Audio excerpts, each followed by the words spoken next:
नमस्कार। शनि साधना के हमारे कार्यक्रम में एक बार फिर आप सभी का स्वागत है। मैं आपका ज्योतिष मित्र पंडित हिमांशु ने आप सभी का स्वागत करता हूं और उम्मीद करता हूं कि आप सब कुशल मंगल होंगे।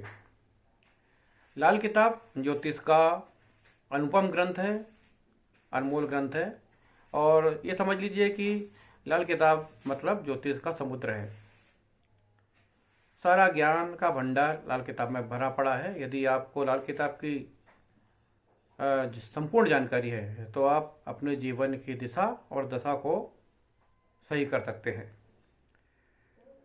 आज से हम प्रारंभ कर रहे हैं लाल किताब के 12 भाव के विषय में आपको जानकारी देना प्रारंभ कर रहे हैं। सबसे पहले हम जानकारी देंगे आपको लाल किताब के पहले भाव के विषय में, और पहले भाव के विषय में जानकारी हम कई एपिसोड में बताएंगे, क्योंकि पहले भाव के में जो जानकारी है वो इतनी वृहद है कि शायद वो एक कार्यक्रम में या एक वीडियो में पूर्ण ना हो पाए।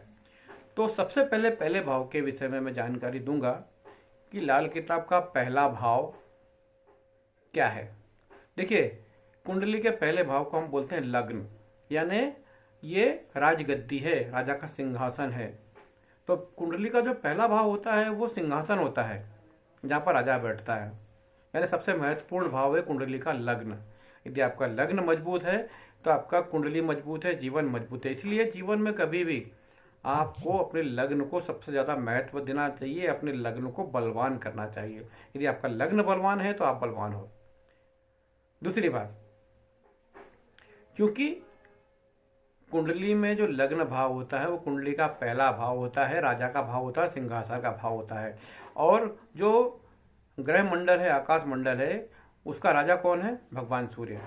तो कुंडली के पहले भाव में सूर्य परम कारक और परम शक्तिशाली ग्रह माना गया है। ये चीजें ध्यान रखिए। और मान लो आपकी कुंडली में सूर्य ऑलरेडी बैठा हुआ है तो समझ लीजिए आपकी कुंडली बहुत पावरफुल हो जाएगी। और मान लो आपकी कुंडली में कोई ग्रह ना बैठा हो तो आपकी कुंडली में जब तक आपके पिता हैं, क्योंकि आपके परिवार में पिता ही सूर्य होते हैं, मान लो आपकी कुंडली में कोई ग्रह नहीं बैठा हो तो पिता के सहयोग से या पिता के आशीर्वाद से ही आपका जीवन चलता रहेगा। दूसरी बात, कुंडली के पहले भाव में जो राशि है वो मेष राशि है, यानी मंगल ग्रह। तो कुंडली के लग्न में सूर्य और मंगल का विशेष प्रभाव हमेशा ही रहता है। सूर्य और मंगल यानी आदमी की जो फिजिकल फिटनेस होती है। देखिए, सूर्य मतलब आदमी पिता से पैदा होता है, तो पिता के संस्कार, पिता के जो गुणधर्म है, अपने जो पूर्वजों के गुणधर्म है वो व्यक्ति लिख के चलता है, उसको रिप्रेजेंट करता है। और चूंकि पिता की यहाँ पर मेष राशि मंगल ग्रह की राशि है, तो आपके रक्त जो व्यक्ति अपने आप को रिप्रेजेंट करता है, तो अपने रक्त संबंधों को रिप्रेजेंट करता है कि भाई हम इस कुल से हमारा जन्म हुआ है, हम शर्मा है, हम वर्मा है, हम सिद्दीकी है, हम अहमद है, यानी आपका ब्लड रिलेशन उसको इंडिकेट करता है। यानी पिता का संबंध और भाइयों का संबंध, आपके भाई बंधु, आपके रक्त संबंध, ये कुंडली के पहले भाव से ही मालूम पड़ता है। तो कुंडली में सूर्य और मंगल का, पहले भाव में सूर्य और मंगल का विशेष प्रभाव होता है। इस चीज को आप नोट कर लीजिए। यदि कुंडली में सूर्य और मंगल के विरोधी ग्रह बैठे हुए हैं, शनि महाराज बैठे हुए हैं, राहु महाराज बैठे हुए हैं, तो आपका जो नेचर होगा, आपका जो व्यक्तित्व होगा वो अपने परिवार के विपरीत होगा। विपरीत मतलब ऐसा नहीं है कि शत्रु वाला विपरीत। विपरीत मतलब ये है कि आपका परिवार जो करता आ रहा है आप उससे कुछ अलग करेंगे, क्योंकि राहु और शनि ये सूर्य और मंगल के शत्रु ग्रह हैं। और एक चीज ध्यान रखिए, कुंडली में जो ग्रह पहले भाव में बैठेगा वो कुंडली का राजा ग्रह कहलाएगा, क्योंकि पहला भाव कुंडली का लग्न भाव है, कुंडली का राजा का भाव, राजा का सिंहासन है। तो आपको लाल किताब के अनुसार ये जानकारी मैं आपको दे रहा हूं कि कुंडली के पहले भाव में किन ग्रहों का प्रभाव होता है। कुंडली के पहले भाव में सूर्य और मंगल आपके पैतृक परंपरा, आपके ब्लड रिलेशन की परंपरा आपके कुंडली के पहले भाव से देखी जाती है। यदि आपकी कुंडली में सूर्य और मंगल बैठे हुए हैं तो समझ लीजिए आपकी कुंडली बहुत पावरफुल है।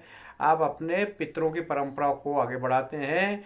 आपका यदि मंगल लग्न में बैठा है तो आपकी फिजिकल फिटनेस अच्छी है। आपकी फिजिकल फिटनेस कैसी रहेगी? जैसे आपके परिवार के सभी सदस्यों की फिजिकल फिटनेस है वैसे ही आपकी फिजिकल फिटनेस अच्छी रहेगी। आप बलवान रहेंगे, क्योंकि मंगल यदि लग्न में है तो ये बताता है कि आपकी बॉडी अच्छी है। आपकी बॉडी ब्लड से बनती है, तो आपका मंगल यदि लग्न में बैठा है तो आपकी कदकाठी अच्छी रहेगी, आप बलवान रहेंगे और अपने परिवार की और अपने रक्त संबंधों की परंपरा को प्रॉपर आगे बढ़ाएंगे। तो लाल किताब के अनुसार कुंडली में पहले भाव में सूर्य और मंगल का प्रभाव, इसकी मैंने जानकारी दी। अगले अंक में मैं बताऊंगा कि पहले भाव में कुंडली के लग्न भाव में किस दिशा का प्रभाव होता है। आपको मेरा कार्यक्रम कैसा लगा बताते रहिए, और यदि आपको ज्योतिष से जुड़ी कोई समस्या हो तो मुझे अवश्य जानकारी दीजिए। मैं लाल किताब के सभी 12 भाव के विषय में आपको जानकारी दूंगा, उनके ग्रहों के बारे में जानकारी दूंगा, दिशा के बारे में विषय में जानकारी दूंगा, और लाल किताब के अन्य बहुत से महत्वपूर्ण विषय हैं उसमें मैं आपको लगातार जानकारी प्रदान करता रहूंगा। नमस्कार।